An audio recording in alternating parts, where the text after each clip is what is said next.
గుమ్మడికాయ అండి. అస్సలు మ్యారేజ్ అవ్వకముందు తెలియని రెసిపీ అంటున్నా, సారీ, వెజిటేబుల్ అన్నట్టు ఇది.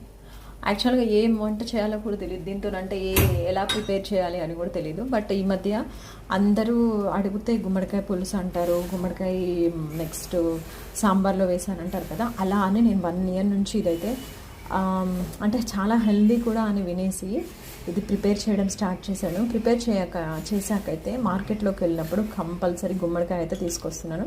బట్ ఇది మంచి వెజిటేబుల్, అంటే వెజిటేరియన్స్కి చాలా మంచిది, హెల్దీ ఫ్యాట్స్ ఇస్తుంది. నేనైతే ఇప్పుడు ఈ గుమ్మడికాయలని ఇలా కొంచెం బాయిల్ చేసేసుకొని దీంట్లో కొంచెం పప్పు వేసేస్తాను. ఇలా పప్పు వేసాక ఏం లేదు, పచ్చిమిర్చి అలా ఉప్పు కారం వేసేసి మంచిగా మన దోసకాయ పప్పు అలా చేసుకుంటాం కదా, అలా చేసుకుంటే నాకైతే చాలా మంచిగా అనిపిస్తుంది. చాలామంది పులుసు పెడతాము ఇలా అంటున్నారు కదా, నేనైతే అలాంటివన్నీ చేయను. ఇదైతే నా చిన్న రెసిపీ. మీరు ఎలా చేస్తారు గుమ్మడికాయని నాకైతే కొంచెం కామెంట్స్లో చెప్పండి.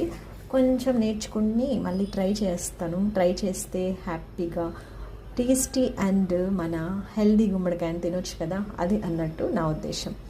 ఓకే, ఈరోజైతే ఇదొక రెసిపీ అన్నట్టు. ఇంకొక రెసిపీ కూడా మీతో షేర్ చేస్తాను నెక్స్ట్ వీడియోలో.